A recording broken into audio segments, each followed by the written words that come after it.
तो यूपीएससी का एक विशाल बड़े स्तर का सिलेबस है, बहुत बड़ा सिलेबस है, छोटा मोटा सिलेबस नहीं है। और हमारे साथ हमेशा एक ही काम होता है, हम हमेशा एक ही बात सुनते हैं, पढ़ो पढ़ो पढ़ो, पढ़ना है पढ़ना है पढ़ना है, लेकिन कोई ऐसे ये नहीं बताता कि पढ़ें कैसे। तो आज के सेशन में आपको मैं बताने जा रहा हूँ कि पढ़ें कैसे, है ना। सिलेबस तो बहुत बड़ा है और इतने बड़े सिलेबस को आप कैसे पढ़ रहे हैं ये बहुत इम्पॉर्टेंट चीज़ है। पढ़ें कैसे, ये यदि आप समझ जाएं तो आपका पूरा का पूरा सिलेबस बहुत आसानी से आप लांघ जाओगे। बहुत बड़ा सिलेबस नहीं है, बहुत ईजिली और बहुत फास्टली। पहली चीज़ मैंने आपको बताया कि आपके दिमाग में जो भूलने की प्रवृत्ति है, ये भूलना एक वरदान है और भूलना आवश्यक है। और ये दिमाग में कोई भी चीज़ भूलती नहीं है, दिमाग उसे स्टोर करके रखता है लेकिन आपको बताता नहीं है। एक मेमोरी उसने ऐसी बना रखी है जिस मेमोरी में आपको पता न चले और पूरा डेटा स्टोर कर दे। दिमाग ने ऐसा पद्धति बना रखी है ताकि आप अच्छे से आपका दिमाग संचालित हो सके। ये दिमाग की अपनी या ईश्वर के द्वारा बनाई गई आपके लिए बहुत बड़ी चीज़ है, जिसके कारण से आप बिल्कुल संतुलित तरीके से बैठे हो। नहीं, आपकी सबकी ज़िंदगी में ऐसी ऐसी घटनाएं हैं, यदि सब अचानक से याद आ जाएं तो अभी आप लड़ पड़ोगे, झगड़ जाओगे, मारपीट करने लग जाओगे, एक दूसरे से ईर्ष्या करने लग जाओगे। भूलने से ही हमारी सारी चीज़ें कंटिन्यूअस रहती हैं, रिलेशन बने हुए हैं, आप शांत हो, सब कुछ हो। तो आज मैं आपको पढ़ने की, तो पहले तो ये चीज़ आपको बहुत अच्छे से दिमाग में बैठा लेनी है। अपने दिमाग में ये बैठा लेना है कि भूलना एकमात्र इल्यूजन है, भ्रम है और कुछ नहीं है। हम कुछ नहीं भूलते अपनी ज़िंदगी में। इसका मैं प्रैक्टिकल नॉलेज करके दिखाने वाला हूँ आपको, ठीक है। पहला काम आपको, ये आपके पास बुक चाहिए मुझे, सबके पास है बुक, सबके पास, जिसके जो उठाइए अपनी अपनी बुक, सबके पास है ना। किसी पास ना हो तो क्यों नहीं है? हाँ, बहुत सारी चीज़ें ज़िंदगी में ध्यान नहीं रहती। किसी के पास हो तो एक दे दीजिए आपस में, किसी के पास हो एक अतिरिक्त बुक हो तो ले लीजिए। सबके पास अब बुक होनी चाहिए बस, ताकि मैं जो प्रैक्टिस कराने जा रहा हूँ उस प्रैक्टिस में करना क्या है। देखो, प्रैक्टिस बड़ी आसान है। प्रैक्टिस में आपको एक रूल बनाना है, इसको बोलते हैं रीडिंग स्किल। एक रूल बनाना है, आज से रूल को दिमाग में बैठा लो। कुछ दिन दिक्कत आएगी, लेकिन यदि ये स्किल आप सीख गए तो मज़ा आ जाएगी, बहुत मज़ा आ जाएगी। दिमाग में आपको सबसे पहली चीज़ की कोई भी चीज़ पढ़ रहे हो तो फीड हो रही है, ये दिमाग में बैठ रहा है। ये आपको बैठा लेना है कि जो भी मैं पढ़ता हूँ वो मुझे याद हो जाता है, ये दिमाग को मैसेज देते रहना है। दरअसल क्या होता है ना, यदि एक झूठ को 100 बार यदि बोला जाए तो वो बात सत्य हो जाती है। एक प्रोपेगेंडा लगातार फैलाया जाए तो बार बार सत्य हो जाती है। आप अपने ब्रेन को इतनी बार बोल चुके हो कि जो भी तुम पढ़ते हो भूल जाता है, जो भी तुम पढ़ते हो भूल जाता है, या फिर आपके घर वालों ने, आपके टीचर्स ने, आपके आसपास के लोगों ने, तो दिमाग को बैठ गई है ये बात कि आप जो भी कहते हो वो भूल जाता है। उसके दिमाग में प्रोपेगेंडा भर गया है, दुष्प्रचार भर गया है। अब वो करे क्या? अब उस दुष्प्रचार को आपको तोड़ना है। अब उम्र आपकी चेंज हो चुकी है, आप समझदार बन चुके हैं, आपके पास सिलेबस बहुत ज़्यादा है, नहीं तो आप बहुत परेशान हो जाएंगे। कम समय में पूरा सिलेबस आपको पढ़ना है। एक चीज़ और बता देता हूँ, दूसरी बात और ध्यान रखिएगा, एग्जाम में बिना पढ़ के जाने से अच्छा है पढ़ के जाएं। बिना पढ़े पहुँचने से अच्छा है एग्जाम हॉल पे कि पढ़ के जाना चाहिए। आप क्या करते हो, पूरे सिलेबस में सिर्फ 50% से कम सिलेबस ही पढ़ के जाते हो। पूरे सिलेबस में कोई भी आप केस स्टडी उठा के देख लेना, उसे पूछना यार पूरा कंप्लीट किया था क्या कभी, वो बताएगा नहीं, कंप्लीट ही नहीं हो पाएगा क्योंकि उसका पढ़ने का तरीका ही ऐसा है। तो मैं आपको सही सलाह दे रहा हूँ कि बिना पढ़े, आधा सिलेबस जो आप बिना पढ़े जाके एग्जाम हॉल पर बैठते हो उससे अच्छा आप पढ़ के जाओ। तो इसलिए पढ़ें कैसे, ये प्रैक्टिस करना बहुत ज़रूरी है और इसको प्रैक्टिस में आपको लानी होगी। रीडिंग स्किल के कुछ रूल आपको बता रहा हूँ, ठीक है। कुछ समय के लिए मुझे एक बुक दीजिए, कोई भी एक बुक दे दो। ये है मेरे पास एक NCERT बुक है मेरे पास, ठीक है। ये बुक है, कोई भी बुक है, कोई भी एनीबॉडी, कोई भी बुक, सबके साथ आप कर सकते हो। अच्छे रीडर की निशानी क्या होती है? अच्छा रीडर 3-4 काम करता है। पहला काम अच्छा रीडर क्या करता है, कभी आप लाइब्रेरी वगैरह में जाइएगा, बड़े बुजुर्ग लोग बैठे होते हैं, उनसे पूछो बाबूजी आप क्यों पढ़ रहे हैं? अब तो आपकी उम्र ढल गई, आप 75-80 साल के हो गए, कल के दिन निपट जाओगे, तो ये पढ़ाई किसके लिए?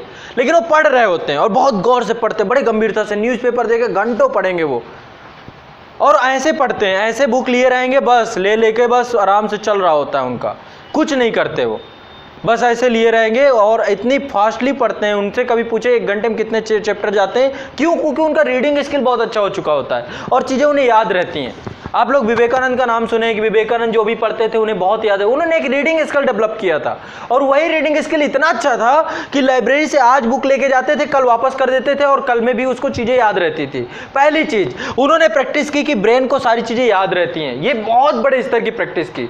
कभी उन्होंने अपने ब्रेन को बताया ही नहीं। उनका मैंने एक पूरा वृत्तांत पढ़ा था विवेकानंद का, जिसमें उन्होंने कहा कि आज तक मैंने कभी अपने ब्रेन को कहा ही नहीं कि तू कमजोर है, और मैं इसको कहना अपराध समझता था। मैंने हमेशा उससे कहा कि तेरी मेमोरी सबसे सुपर फास्ट है, और इसीलिए मुझे हमेशा मेरे ब्रेन ने धोखा नहीं दिया। मैंने जो भी पढ़ा मुझे बहुत याद रहा। तो आपको अपने दिमाग के साथ अन्याय नहीं करना है। अन्याय तब करेंगे जब आप अपने दिमाग को ये मैसेज देना शुरू करेंगे। कोशिश करिए, आज तक जो आपने किया अब नहीं करेंगे। आप ये मान के चलिए, दिमाग में बैठा लीजिए कि आप जो भी पढ़ रहे हैं, जो भी मेरी बातें सुन रहे हैं, वो आपको 100% याद रहने वाली हैं। ठीक, ये बात दिमाग में बैठा लो। पहली बात ये। अब पढ़ना कैसे है, पढ़ने का एक रूल बता रहा हूँ। पहला रूल ये है, जब भी अभी आपको पढ़ना, चूंकि आप अभी पहले स्टेज में हैं मेरे हिसाब से, तो पहले स्टेज में पढ़ने के लिए आपको करना कुछ नहीं है। एक हाथ में अंगुली का प्रयोग करिए, पेन ले लीजिए, जिस पेन से आपको इसमें साथ साथ कहीं कहीं पर वो करना पड़ेगा, अंडरलाइन कहीं मिल जाता है, कुछ मिल जाता है। पहला रूल ये होगा कि आपको कंटिन्यूअस, यहां से पेन आपने रखा तो इसको कंटिन्यूअस पढ़ना चालू कर दिया। अब मैं उंगली रखने के इसलिए बात करोगे कि इसका इंपॉर्टेंस है। बिना पेन रखे नहीं पढ़ेंगे आप शुरुआत में, क्योंकि आपकी ये पहला प्रारंभिक चरण में, आप आगे चल के चरण चेंज हो जाएगा आपका। ठीक है, फर्स्ट स्टेज है, आपको यहां से शुरू करना है और इसको कंटिन्यूअस चलते रहना है, एक स्पीड पे, एक मानक स्पीड पे। स्पीड इतनी ज़्यादा भी नहीं होनी चाहिए और स्पीड इतनी कम भी नहीं होनी चाहिए। दरअसल होता क्या है, ब्रेन आपका यदि आप कम स्पीड में पढ़ेंगे ना तो बहुत जल्दी थक जाएगा, और इतना थक जाएगा कि वो फिर कहीं ना कहीं पे आपको परेशान कर देगा। आपको उसको ये लगने लग जाएगा कि मेरा टाइम वेस्ट कर रहा है, समझ रहे हैं। और फिर फाइनली थकने के बाद उसको लगेगा छोड़ो यार कुछ और कर लेते हैं। ब्रेन बहुत फास्ट है, सुपर फास्ट है, ये देखते हो सेकंडों में कहीं चला जाता है, इसकी इतनी तेज गति है, समझ रहे हैं। तो आपको इसी गति से इसको काम करवाना है। जितनी गति से काम कराएंगे उतना अच्छा वर्क करेगा ये, जितना धीमा काम कराएंगे उतना ज़्यादा रुक के काम करेगा। तो आपको पहली रीडिंग स्किल का पहला वो कि जो भी चीज़ शुरू करेंगे उसको पीछे नहीं लौटेंगे। एक बार यदि आगे बढ़ गए तो फिर पीछे नहीं लड़ेंगे। कोई 1 लाख रुपए भी दे कि भाई पीछे वाली लाइन पढ़ लो तो नहीं पढ़ेंगे। अब 1 लाख में तो आप चले ही जाओगे, बिक जाओगे। रुक जाओ पीछे वाली पढ़ के, अभी मैं पीछे ही चलता हूँ। शुरू तो नहीं पढ़ना है, आप पूरी किताब को शुरू करता हूँ, थोड़ा रकम बढ़ाओ। तो आप ऐसा नहीं करना, ये चीज़ बैठा लो रीडिंग स्किल में कि मैं एक बार यदि कोई चीज़ पढ़ लिया, मैं अपने ब्रेन को, आपके ब्रेन को मैसेज है कि आपको जो भी चीज़ पढ़ रहे हो याद हो रही है। पहली चीज़ ये मैं गारंटेड कर रहा हूँ, 15 दिन करो मेरे साथ, 15 दिन ये काम करके दिखाओ आप रीडिंग स्किल में कि जो भी चीज़ आप पढ़ रहे हो उसको बिल्कुल एक मानक स्पीड से, एक मानक स्पीड है सबकी, किसी की ज़्यादा हो सकती है, किसी की कम हो सकती है, अभी स्पीड में चेक करूँगा इसी टाइम पे, मानक स्पीड से जिससे आपके दिमाग को बातें समझ में आए, उससे शुरू करना है और अंत तक चलते चले जाना है। ठीक, लगातार, बस रुकना नहीं है, बिल्कुल कंटिन्यूअस। जहां पे आपको लगता है कोई चीज आपको पॉइंट करना चाहिए तो वहां पे पॉइंट कर सकते हो, वो पेन से हल्का सा अंडरलाइन कर दिया, आगे बढ़ गए। समझ रहे हो मेरी बात को कि नहीं समझ रहे हो। एक मानक स्पीड से पढ़ना शुरू किया तो फिर पीछे नहीं लौटेंगे, चाहे जो हो जाए, चाहे दिमाग 500 बार कहे, जैसे कहे भूल रहा, अरे नहीं सब याद है, मुझे सब याद है। मैं आपको एक बात बताऊं, यही पेज है, मैं इस पेज को अभी, एक व्यक्ति है जो 1 बार पढ़ेगा, एक व्यक्ति है जो 20 बार पढ़ेगा, दोनों से पूछूंगा, दोनों का बराबर रिजल्ट आएगा। 20 बार वाला भी बार वही करेगा, क्योंकि उसके दिमाग में 20 बार वाला हो सकता है गलत परफॉर्मेंस दे, क्योंकि उसके दिमाग में बैठा है कि वो भूल रहा है, और जो 1 बार पढ़ के जा रहा है वो अच्छा रिजल्ट दे सकता है, क्योंकि उसने अपने दिमाग को मैसेज दे रखा कि हाँ मुझे सब याद है। इसलिए बार बार दोहराने वाला मुद्दा नहीं है, बात है कि आपने साइकोलॉजी क्या बना रखी है ब्रेन की, उसको चेंज करना है हमको। आप साइकोलॉजी पे काम क्यों नहीं कर रहे हैं, साइकोलॉजी पे काम कीजिए अपने। अब आपको पहला रूल तो ये रीडिंग स्किल का, मेरा पहला रूल क्या है कि जो भी पढ़ेंगे उसको वापस नहीं लौटेंगे। समझ रहे हैं बात को कि नहीं समझ रहे हैं, ठीक है। और एक निश्चित अनुपात में, निश्चित रेशियो पे आप पढ़ेंगे, एक निश्चित मतलब स्पीड आपकी एक तय होनी चाहिए, और पेन रख के पढ़ेंगे अभी शुरुआत में, ठीक है ना। और ऐसा नहीं होगा कि बस रुक गए सोचने, नहीं, बस पढ़ना है आपको, रीडिंग करना है। मैं लर्निंग की बात नहीं कर रहा हूँ, मैं रीडिंग की बात कर रहा हूँ। रीडिंग मतलब सिर्फ और सिर्फ आपको पढ़ना है, फिर मैं गारंटी लेता हूँ आपको याद कैसे नहीं रहता है। ठीक है, चलो इसकी प्रैक्टिस करेंगे। सब लोग अपनी अपनी कॉपियाँ निकाल लीजिए। पहले पेज से मैं जैसे यहाँ से स्टार्ट बोलूँ हम ये पढ़ेंगे, फिर मैं बाद में आप लोगों से सबसे शुरू करूँगा। कोई भी पहला चैप्टर खोल लो, ठीक है, पहला चैप्टर पहली लाइन पे पहुँचो और जब मैं स्टार्ट बोलूँ तो सभी लोग स्टार्ट करेंगे। मैं टाइमर यहाँ पे लगा के रखता हूँ और आपका 5 मिनट बाद मैं स्टॉप बोलूँगा। ठीक है, शांत रहिएगा। अपना अपना पेन सबके हाथ में होना चाहिए। सबने खोल लिया पेज? ठीक है, सबने खोल लिया कि अभी भी भटक रहे हैं? ठीक है, चलो स्टार्ट।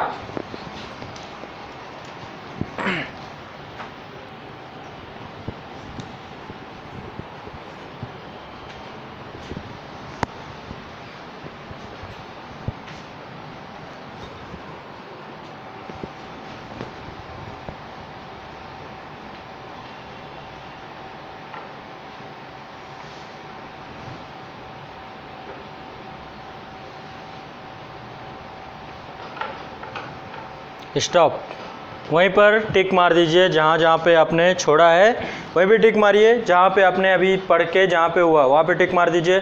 सभी लोग टिक कर दें वहाँ पे। आपके साथ क्या दिक्कत थी? पेन नहीं चला रही थी आप? रूल पे तोड़ोगे तो फिर कुछ नहीं होगा। मेरी कोई जिम्मेदारी नहीं है, काम नहीं करेगा ये। पहला रूल था, कोई पीछे तो नहीं लौटा? ठीक है, सब आगे बढ़े सीधा। ठीक है, सब आगे बढ़े। चलो अब काउंट करो कितनी कितनी लाइनें आप लोगों ने पढ़ी। ये काउंट करिए एक एक सारी लाइनें किसके पास कितनी है।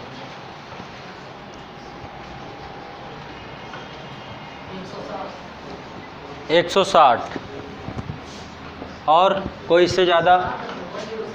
107 107। झूठ मत बोलिएगा, ये ध्यान रखिएगा। कोई भी झूठ बोला तो फिर चलेगा नहीं। अभी मैं पूछूंगा। 107 और हाँ 43। क्या बात कर रहे हैं, बहुत नीचे गया ये तो। और 92 और 105 120। सही है ना? गलत नहीं बोल रहे हैं ना? अभी देखिए, क्योंकि मैं अभी चेक करूंगा इसे। अभी 1 मिनट में मुझे चेक करने में टाइम नहीं लगेगा। हाँ 126। Very good. 88 117। आज ये बहुत ज़रूरी है क्योंकि इसके बाद आपको पता चलेगा आप आज कहाँ हो। कौन है 140? आप खड़े हो जाओ। आप मुझे बताओ, खड़े हो जाओ बस। बुक को बंद करो, बुक को बंद करो। क्या पढ़ा? सर भूगोल का परिचय। टॉपिक क्या था उसमें? उसमें टॉपिक था भूगोल की शाखाएं। भूगोल की शाखाओं में क्या क्या देखा उसमें? उसमें स्थलमंडल, जलमंडल, वायुमंडल और उसके बाद उसका डिस्क्रिप्शन। कौन सी क्लास की थी बुक? 11th class. दिखाओ बुक, लाओ इधर लाओ, आगे बढ़ा दो, मेरे पास पहुंचा दो। यदि इतना भी याद हो पा रहा है ना तो समझ लो कितनी बड़ी चीज़ है। यदि इतना करने के बाद इतना भी याद है आपको तो देखो कितना बड़ा, कितना फ़ायदे का ये आगे जाके जब प्रैक्टिस में चेंज होगी।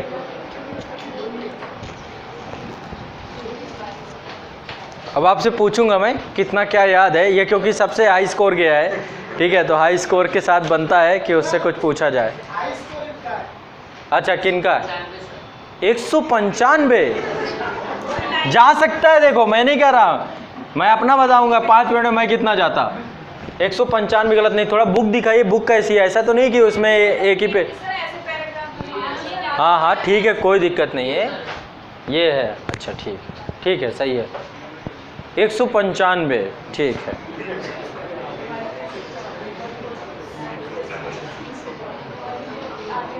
क्या बता रहे थे? स्थल मंडल, जल मंडल, ये सब क्या बता रहे थे आप? पेन से रखिए, पीछे नहीं सर, आगे पढ़ा है, बिल्कुल आगे इन्होंने। अरे सर इधर पढ़ा है इन्होंने, यहाँ से पढ़ा है आपने, यहाँ से शुरू किया है। अच्छा, इसमें आप बता रहे हैं कि 140 है? सर इससे पहले से पढ़ा है। इसके यहाँ से पढ़ा है आपने? वहाँ पे पेंसिल लगी है जहाँ पे। अच्छा, जलवायु विज्ञान, ये वाला टॉपिक है। चलिए ठीक है। 195 वाले आपने क्या पढ़ा, टॉपिक क्या था आपका, देख के बता रहे हैं? कौन सी बुक है? ब्रह्मांड का उत्पत्ति कैसे हुआ उसके बारे में, आधुनिक सिद्धांत और प्रारंभिक सिद्धांत उसके क्या है। अच्छा ठीक। इससे एक बात सीखो, अब आपको ऐसे ही पढ़ना है जितनी एनसीईआरटी पढ़ना है, ये रूल बना लो। अब इसमें जहाँ जहाँ पे लगे बीच बीच में अंडरलाइन करो। इसमें आपको पेन जरूर होना चाहिए आपके हाथ में। यदि कोई बिना पेन के पढ़ेगा तो वो गड़बड़ कर जाएगा, क्योंकि देखो इसका रीज़न है। मान लीजिए अभी आपकी आंखों के सामने से अचानक से कोई भी चीज़ निकलती है, कोई पंछी निकल जाए, मान लो एयर जेट निकल जाए, आँख खड़े हैं यहीं से बिल्कुल प्लेन निकल गया, तो आंखें क्या होंगी, अपने आप तुरंत ऐसे होंगी, उसको देखेंगे। जो भी गतिविधि होगी आपके सामने वो तुरंत आपके आंखों को, आंखें ऑटोमेटिक घूमेंगी। तो पेन क्या करेगा, आपके आंखों को ऑटोमेटिक अपने हिसाब से ले जाएगा। जहाँ जहाँ पेन जाता जाएगा आंखें जाती जाएंगी, आपको आंखों को मोड़ना नहीं पड़ेगा। इसलिए शुरुआती प्रैक्टिस आपकी ये होनी चाहिए कि आप अपने पेन को हाथ में लेकर पढ़ें, बिना पेन लेके कोई नहीं पढ़ेगा, क्योंकि वहाँ पे जो भी चीज़ आपको लगता है अंडरलाइन भी करनी। पहला रूल ये है। दूसरा रूल, आवाज़ करते हुए नहीं पढ़ना है। बहुत सारे बच्चों के साथ दिक्कत होती है कि बोलते हुए पढ़ते हैं। मैं आपको आज एक रूल बताता हूँ। देखो दो तरीके की स्पीड है, एक है ध्वनि की स्पीड, साउंड की, और दूसरी है प्रकाश की। किसकी ज़्यादा होती है? लाइट की। लाइट की ज़्यादा होती है कि साउंड की ज़्यादा होती है? प्रकाश की ज़्यादा होती है। ठीक है, प्रकाश की स्पीड ज़्यादा होती है। जब आप बोलते हुए पढ़ते हो तो आपके कानों में आपका साउंड जाता है और वो ब्रेन में प्रोसेस होता है, जिसके कारण से स्पीड काफ़ी कम होती है और ब्रेन डल हो जाता है। जो बोलते हुए पढ़ेगा आधे घंटे बाद थक जाएगा, लिख ले वो लंबा नहीं पढ़ पाएगा। तो हमेशा सिर्फ आंखों से पढ़िए। लिपसिंग कर सकते हैं आप नॉर्मल, लेकिन वो आवाज़ कानों तक न जाए तो ज़्यादा बेहतर है। लिपसिंग भी ना करें तो ज़्यादा बेहतर है, यदि आपको अच्छा पढ़ना है, लंबा पढ़ना है तो आपको अगले 15 दिन तक ये पूरी हैबिट डालनी है। और जितनी भी बुक्स आपको एनसीईआरटी पढ़ना है, ये आप इसी तरीके से पढ़ेंगे, एक बार में एक भी बार पीछे नहीं लौटेंगे। चाहे जो कुछ हो जाए, इधर का उधर हो जाए, चाहे उससे 500 नंबर का क्वेश्चन, चाहे आईएएस ही ना बन जाए आप उसका पीछे पलटने के बाद, लेकिन नहीं पढ़ेंगे, आप पीछे नहीं जाएंगे। इसके बाद 15 दिन बाद आप ऐसे ही कंडीशन में पहुंच जाएंगे कि हर चीज़ आपको याद होने चालू हो जाएगी। 15 दिन के बाद आपको ऐसा लगेगा, अरे यार मैं तो कोई भी चीज़ पहली बार में पढ़ रहा हूँ, मुझे याद हो रही है। और डेली सिलेबस आपका भागता चला जा रहा है, दौड़ता चला जा रहा है, पूरा सिलेबस दड़ादड़ भाग रहा है। एक दिन में आप देख रहे हो आधी किताब खत्म। ठीक है, स्पीड अभी कम है आप लोगों की, बहुत कम है। जिनकी 43 है वो तो बहुत ही कम है। 195 भी ठीक है, मैं नहीं कह रहा कि बहुत अच्छी है। ये स्पीड कितनी जाएगी पता है? 285 तक जाती है। हमारे क्लास में एक बच्ची थी, करिश्मा नाम था उस बच्ची का, और पिछली बार जब मैंने प्रैक्टिस कराई थी तो वो 295 तक गई थी एवरेज स्पीड। मैं भी 300 तक मैं आपको आराम से चला जाऊंगा आपके साथ। अब तो मैं ऐसे नहीं पढ़ता, मैं आपको बताता हूँ, क्योंकि इतनी किताबें पढ़ने की प्रैक्टिस है। एक और रीडिंग का बड़ा लेवल होता है, रीडिंग का एक बड़ा लेवल आपको बताता हूँ। जो बड़े बड़े होते हैं लोग, जो मतलब बहुत लंबा रीडिंग का स्किल रखते हैं, वो पढ़ते कैसे? कभी देखा होगा वो लेट जाते हैं, लेट के पढ़ते हैं या कुछ करते हैं, तो वो करते क्या, ऐसे रखेंगे बुक, और उनकी हमेशा नज़र कहाँ होती है? जैसे ये पूरा सेंटेंस है, इसका बीच वाला, ये जो पॉइंट है बीच वाला, आंखों की दृष्टि यहाँ पे होगी, यहाँ पे। और हमेशा आंखें कैसी जाती हैं? ऐसे गई, यहाँ गई, फिर यहाँ गई, फिर तुरंत नीचे आ गई। तो हमेशा सेंटर वाला वर्ड पकड़ के रखते हैं। आगे चल के आप भी इसी लेवल में पहुंचोगे। सेंटर वाला वर्ड पकड़ोगे और इसी के माध्यम से इतना स्पीड से पढ़ोगे कि आप देखोगे 300 350 बड़ा नॉर्मल होगा 5 मिनट में लाइनें पढ़ना। इतना स्पीड अच्छी हो जाएगी आपकी। सेंटर वर्ड से ही आपको भागते चले जाओगे, आपको लगा रहे कुछ नहीं है, सब इजिली याद हो रहा है, दिमाग में तो कोई प्रॉब्लम, क्योंकि दिमाग में मैसेज पॉजिटिव है, वेव्स पॉजिटिव है ना, आपको याद हो रही हैं चीज़ें। देखो एक चीज़ बताऊं, हर चीज़ का 50-50% होता है, हर चीज़ में 50-50% होता है। यदि आपको लगता है कि आप कोई चीज़ भूल रहे हैं, तो चलो 50% आप भूल रहे हैं, लेकिन 50% याद तो कर रहे हैं। तो यदि 50% याद करें तो आप इस याद वाले 50% के साथ क्यों नहीं रह रहे हैं? इसको क्यों नहीं इंपॉर्टेंस दे रहे हैं? आप हमेशा भूलने वाले 50% को ज़्यादा इंपॉर्टेंस देते हैं। समझ रहे हैं मेरी बात को? ये बहुत बड़ी चीज़ है। तो अब ये प्रैक्टिस से आपको पढ़ना, कोई भी बुक उठाइए ऐसे ही पढ़िए, फिर देखिए मेरी बात। ये फर्स्ट रीडिंग इसी तरीके से सेकंड रीडिंग और ऐसे ही थर्ड रीडिंग। पेन हाथ में होना चाहिए, साथ साथ अंडरलाइन भी करते चले जाओ जो जो अंडरलाइन करना हो। फर्स्ट रीडिंग में पेन का कलर दूसरा, सेकंड रीडिंग में पेन का कलर तीसरा और थर्ड रीडिंग में पेन का कलर चौथा, तीसरा फिर देखना। 3 रीडिंग कर लो एक बुक की, खत्म बात। सेम जैसे मैंने आपको तरीका बताया, रट ना जाए कोई बात तो बताना मुझे, बस वापस मत लौटना, ये रूल याद कर लो। जो वापस लौटा वो गया, उसने अपने ब्रेन को फिर से मार दिया। जैसे चल रहा था ब्रेन वैसे ही चलेगा, उसका कुछ नहीं बदलने वाला। ये अगले 15 दिन करके देखो, फिर मेरे पास आके रिजल्ट खुद बताओगे कि सर बहुत फायदा हुआ, मेरा तो अब सब चीज़ें याद होने लगी, मेरा कॉन्फिडेंस बढ़ रहा है, मेरे सब्जेक्ट खत्म हो रहे हैं। जो किताबों का ढेर ऐसे लगा था, वो किताबों का ढेर रीडिंग वाली बुक्स इधर बढ़ता जा रहा है। सब इधर अभी ये किताबें, एक तरफ आपकी किताबें रखी हैं जिनको आपने तो छुआ नहीं, पढ़ा तो आधा पढ़ा, 4 पेज पढ़ा, 8 पेज पढ़ा, फिर छोड़ दिया, पूरी किताब कभी नहीं पढ़ी। ऐसे पढ़ो, 2-3 दिन में किताब खत्म करके फेंक दो। तो मैं जो टारगेट देने जा रहा हूं आप लोगों को, एनसीईआरटी ऐसे ही पढ़नी है। इसी बेस पे मैं आपको टारगेट दूंगा कि भाई आज आपको ये बुक है, इस बुक के 15 पेज, 20 पेज, 50 पेज, 100 पेज, ये 4 दिन का टाइम दे रहा हूं पढ़ के लाने। समझ रहे हो मेरी बात को? तो रीडिंग का ये सबसे बेहतरीन तरीका होता है। आप अपने दिमाग को पॉजिटिव वेव देते हुए पढ़ाई करना प्रारंभ कीजिए, फिर मुझे बताइएगा कि आपको याद कैसे नहीं रहता है। समझ गए कि नहीं समझ गए? कोई डाउट हो तो बताए कोई कि उसे डाउट है। आप अब ऐसा पढ़ना शुरू कर दोगे आज से, कुछ भी पढ़ते हो, न्यूज़पेपर पढ़ो, कुछ भी पढ़ो, कुछ दिन करके देखो। कुछ दिन आपको लगेगा कि आपको चीज़ें भूल है, क्योंकि पुरानी साइकोलॉजी उसको खत्म होने में टाइम लगेगा। नई साइकोलॉजी जब आपके अंदर इंटर होगी ना, यदि कुछ अभी पढ़ोगे, 1 घंटे बाद पूछूंगा ना, बताओगे आप। 1 दिन बाद पूछूंगा तो मैं बताओगे आप, 4 दिन बाद पूछोगे तो बताओगे आप, क्योंकि आपको हर चीज़ साइकोलॉजी आपकी गंदी है, इस कारण से दिक्कत हो रही है। क्लास में जो लिख रहे हो ना, आपको लगेगा याद होता जा रहा है मेरे साथ साथ। तो अभी इस साइकोलॉजी को अपने ब्रेन में बैठाना है और पढ़ना शुरू करना है। 15 दिन बाद मुझे मिलिए और बताइए कि सर कितना बड़ा काम कर दिया मैंने आप लोगों के लाइफ में। ये आप प्रैक्टिस करिए, हैबिट में बदल दीजिए, यही आपकी आदत बन जानी चाहिए। ठीक है? आप पीछे लौट के नहीं पढ़ेंगे और एक औसत मानक स्पीड से पढ़ेंगे। लिपसिंग करने की कोशिश मत करिए, आंखों से पढ़िए, सिर्फ आवाज़, साउंड मत निकालिए, नहीं तो आपको लंबा पढ़ना, आपका सिलेबस बहुत ज़्यादा है तो आपको आवाज़ नहीं निकालना, जिसके कारण से आपको प्रकाश की चाल से आपका ब्रेन काम करे, ना कि ध्वनि की चाल से। आपके ब्रेन की प्रोसेसिंग लाइट की स्पीड से होनी चाहिए, ना कि साउंड की स्पीड से। यदि बोलेंगे तो अभी जैसे मैं आपको बोल रहा हूं, ये साउंड की स्पीड से जा रहा है आपके दिमाग में, लाइट की स्पीड से यदि मैं डाल सकता आपको, वो होता है इमेजेस दिखाऊं मैं आपको चीज़ों को लेकर के। हर चीज़ ऑडियो विजुअल होता है ना, वो ज़्यादा बेनिफिट होता है। विजुअल में आप आसानी से समझते हो चीज़ों को। तो आपको हमेशा ब्रेन की स्पीड को लाइट की स्पीड में रखने का प्रयास करिए पढ़ाई के समय। इससे आपका ब्रेन थकेगा नहीं, बहुत पॉजिटिव फील करेगा।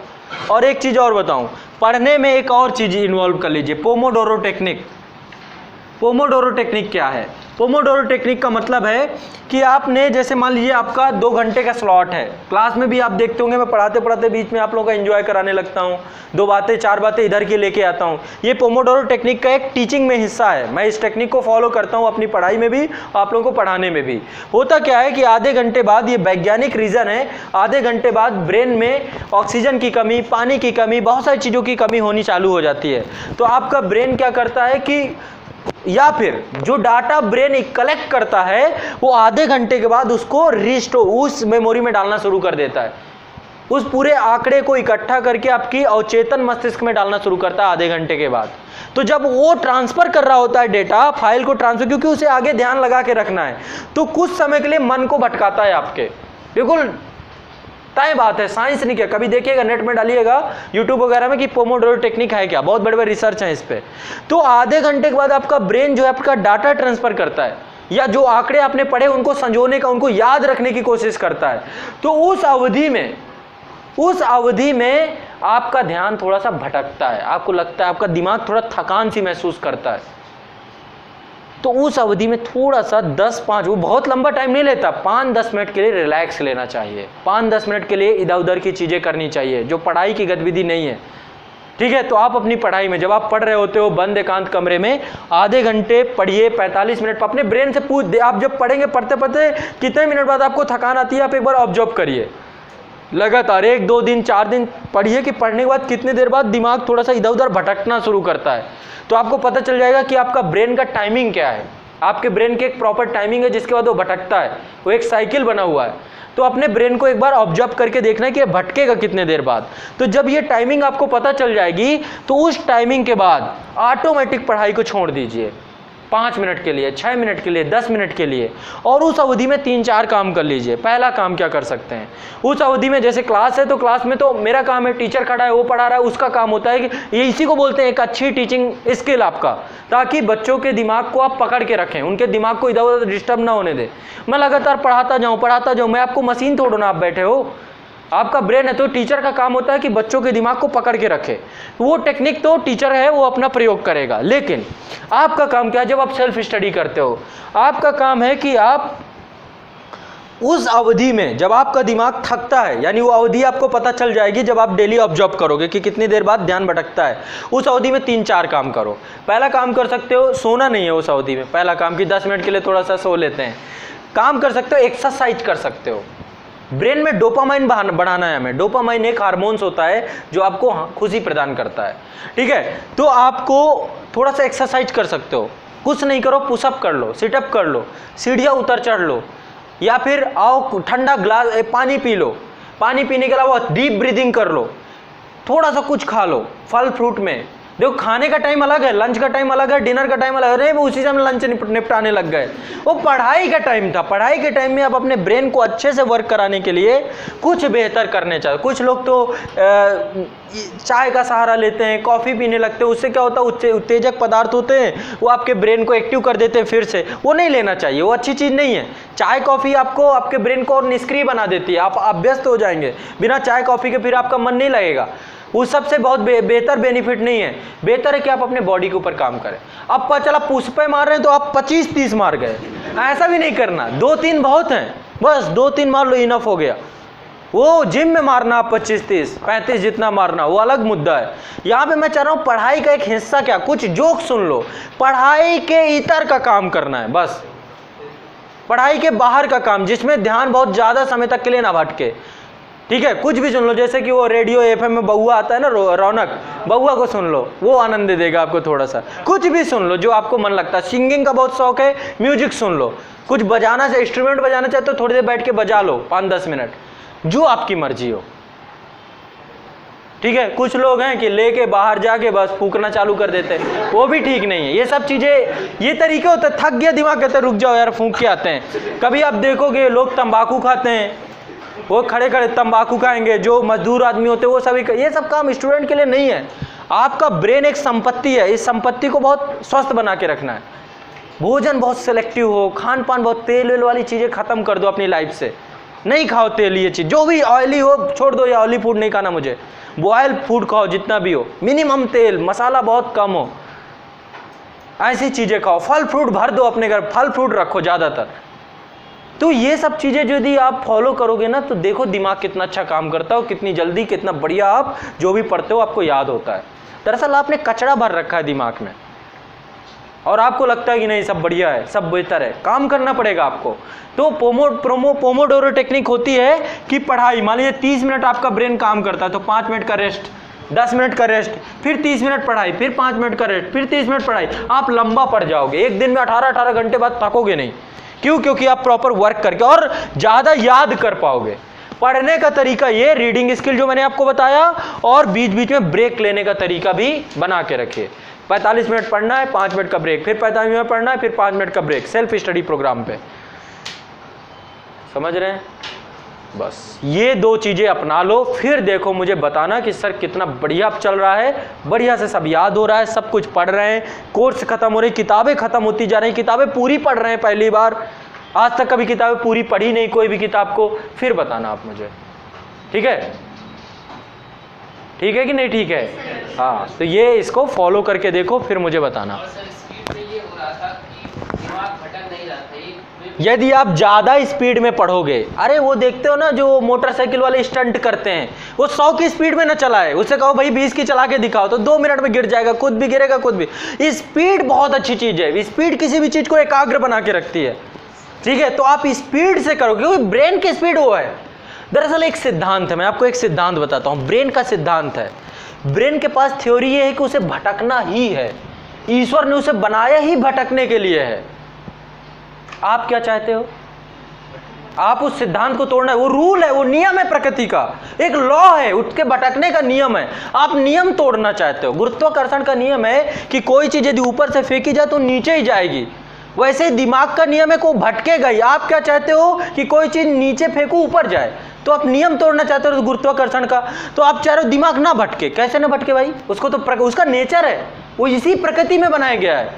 आप उसके नेचर के साथ खिलवाड़ करना चाहते हो तो उसको भगाओ ना। यदि उस पावर का यूज क्यों नहीं कर रहे हो उसको एक टॉपिक दो कि इस टॉपिक में भाग। पकड़ा दो जलवायु विज्ञान की, भाग भाई, मैं भी पढ़ रहा हूं तुम भी भाग। उसको कोई टॉपिक पकड़ा दो, 1857 की क्रांति पकड़ा दिया, भागो भाई, कहां तक भाग सकते हो। ठीक है, अब वो टॉपिक है आपके पास, भगाए चलो चलो, कितना और तेज भागो, और तेज भागेगा। उसका मन, उसको वो खुश हो जाएगा आपसे, क्या मालिक मिला है मुझे, है ना, पूरे सिद्धांत का फायदा उठा रहा है। तो आप ऐसे यूज करोगे ब्रेन का तो फायदा होगा। आप क्या चाहते हो, ये भटके ना, ये उधर उधर ना जाए, ये कहाँ जा रहा है, ये उसको भाई आपने कुछ बताया नहीं तो जाएगा कहाँ, वो कहीं भी जाएगा। उसको आपको निर्देशित डायरेक्ट करना पड़ेगा ना कि कहाँ जाना है बेटा तुमको। उसको कुछ बता सता रहे नहीं हो, मर्जी से जबरदस्ती कहीं और ले जा रहे हो, उसका मन कहीं और लगा है। ठीक है, इसीलिए कहता हूं पहले ध्यान हटाओ फिर ध्यान लगाओ, तब जाके आपका ब्रेन आपके नियंत्रण में आ जाएगा 1 मिनट में। मैं सुबह सुबह इतना एक्साइटेड होता हूं आप लोगों को पढ़ाने के लिए कि लगता है कितनी जल्दी पहुंचूं, कितनी जल्दी क्लास पहुंचूं, कितनी जल्दी क्लास पहुंचूं। ये सिर्फ होता है क्योंकि ब्रेन को मैंने एक डायरेक्शन दे रखी है, आज जाना है क्लास में, बहुत अच्छा पढ़ा के आना है, मजा आ जाए आज पढ़ा के जाने के बाद। तो वो क्या होता है, ब्रेन एक्साइटेड होता है, हाँ क्लास चलना है, हाँ क्लास चलना है, वो चिल्लाता रहता है मुझे क्लास चलना है। छोटे क्लास में क्या होता था, बचपन में मैंने इस साइकोलॉजी को बहुत अच्छे से सीखा। बचपन में क्या होता था, क्लास जाना एक बड़ी कठिन चीज मानते थे हम लोग, और स्कूल कभी रेगुलर नहीं जाते थे। 4 दिन बाद मम्मी को पेट दर्द सबसे ज्यादा होता था उस दौरान, बुखार तो पकड़ लिया जाता था, तुरंत हाथ पकड़ा, देखा गर्म नहीं है शरीर, पेट दर्द नहीं पकड़ सकता कोई भी, दिमाग का दर्द कोई नहीं पकड़ सकता, डॉक्टर भी नहीं पकड़ सकता, डॉक्टर चाहे जितना सातिर हो। पेट का दर्द डॉक्टर बता देगा कि इसको हो रहा है कि नहीं हो रहा, कहेगा बेटा कुछ है तो नहीं, बोले कुछ खाए तो कुछ ना कुछ, तो हम लोग ये बहाने ढूंढते थे। तो ब्रेन को चूंकि हमने स्कूल को एक ऐसा भयावह चीज बना दी थी कि ब्रेन हमेशा उस चीज से भागता था। आपको चीजों को अट्रैक्टिव बनाना है। आप जैसे इंग्लिश से भागते हो, किसी भी चीज से, मैथ से भागते रहे हो, फिजिक्स केमिस्ट्री से भागते रहे हो, जिस चीज से भागते रहो वही चीज आपको अरोचक लग गई, आज इतिहास से भागना चालू करोगे, कब तक भागते रहोगे। आपको ब्रेन में पावर अपनी ऐसी बनानी होगी कि जो भी मिले उसको आपको बेहतर बना दे। इसलिए उसको कहो इस डायरेक्शन में भागना है बेटा, उसे जब डायरेक्शन दे दोगे फिर वो एक्साइटेड होके भागेगा कि चलो मैं भाग के दिखाता हूं कितना भागूंगा। तो ब्रेन को एक पर्टिकुलर डायरेक्शन दो, निर्देशक बन जाओ उसके, बिना डायरेक्शन के वो कहीं भी भागेगा, आपसे पूछ के थोड़ा ना भागेगा, वो तो उसका सिद्धांत है, उसको भागना है, जिधर पा जाएगा उधर भागेगा। समझ रहे हो, जैसे आप मुझे कोई बात छोटी सी कह दोगे ना तो बस दिमाग उधर ही भागने लग जाएगा, फिर मुझे उसे डायरेक्ट करने पड़ेगा, नहीं बेटा अभी 1 घंटे इधर भाग लेते फिर उधर चलेंगे। ऐसा नहीं कि उसको कहो कि 24 घंटे एक ही दिशा में भागना है, नहीं भाई, उसको एक टाइम दो कि आधे घंटे टॉपिक में भागने के बाद तुम्हारे मन से पूछेंगे कहाँ चलना है। तो यही इसी को पोमोडोरो टेक्निक, 30 मिनट पढ़ो फिर दिमाग को भटकाओ, फिर 30 मिनट पढ़ो फिर दिमाग को दूसरी दिशा में, कि अच्छा तुम्हें म्यूजिक सुनना था ना, चलो अब सुनाता हूँ। तुम उस समय म्यूजिक की तरफ भाग रहे थे, अरे अरे लो 5 मिनट म्यूजिक सुन लो। तो वो आपको उसको वो आनंद भी देते जाना, अच्छा चलो 5 मिनट कर लिया, अब चलो 30 मिनट और पढ़ते हैं। ऐसे करके इसको बच्चे की तरह खिलाते हुए प्यार से, बच्चे को कितना जल्दी बेवकूफ़ बनाते हैं हम, बच्चे को हम बहुत बेवकूफ़ बना देते हैं, चाहिए कुछ और होता है, मुद्दा ही कुछ, पूरा मुद्दा ही भटका देते हैं उसका, है ना। कहीं उसको बताने लग जाएंगे, देखो देखो वो क्या है, वो भी बेचारा डर जाता है कि अरे क्या आ गया, है कुछ नहीं उधर। ऐसे इसके साथ खेलना है, ये बहुत आसान चीज़ है, बहुत साधारण चीज़ है हमारे दिमाग। लेकिन रीज़न ये हो गया कि हम लोग अब इन चीज़ों को, कभी कोई सिखाता नहीं है इन चीज़ों को हैंडल करना। लोग दुनिया भर की चीज़ें करें, मेडिटेशन करो, योगा करो, अरे योगा करें कैसे ये तो बता दो, हर चीज़ का तरीका है। किसी दिन एक सेशन लूँगा मैं मेडिटेशन के ऊपर, आप लोगों को ध्यान के ऊपर, ध्यान हटाना कैसे, लगाना कैसे, और मैं इतना इजी तरीका बताऊंगा ना। अभी आप बैठो, बैठे बैठे योगा कर रहे हो, ध्यान कर रहे हो, बैठे बैठे कोई कुछ प्रक्रिया नहीं किए बिना आपका ध्यान हो रहा है। आपको पर्टिकुलर ध्यान का मतलब क्या है, ध्यान का मतलब विचारों के प्रवाह का रुक जाना, ये ध्यान कहलाता है। दिमाग में बहुत सारे विचार चल रहे हो तो आप ध्यान की अवस्था में नहीं होते हो। तो दिमाग में एक दिशा में प्रवाहमय करना, या विचार शून्य हो जाना, जीरो, एक भी थॉट ना रह जाए। थॉटलेट स्टेज जो होती है ना, आपकी स्टेट होती है, वो आपका ध्यान कहलाता है, मेडिटेशन कहलाता है। तो ये सब चीज़ें सीखनी पड़ती हैं, प्रैक्टिस की चीज़ें। आप फिर देखो क्या मज़ा है, जीवन के आनंद को भोगोगे आप। जो चीज़ें कठिन लग रही हैं आसान लगनी चालू हो जाएंगी। जो पढ़ाई बड़ी कठिन चीज़ लग रही है, जो बड़ा से दूर सिलेक्शन लग रहा है, सब इजी हो जाए। ठीक है, तो आज से पढ़ें कैसे, ये प्रक्रिया को अपने ऊपर फॉलो करना है, लागू करना है। जो मैंने तरीका बताया कि एक बार शुरू करना है तो वापस नहीं लौटेंगे, चाहे जो हो जाए, प्रण कर लो। ठीक है, यहीं से मैं सेशन को समाप्त करता हूँ। अब आपका ज्योग्राफी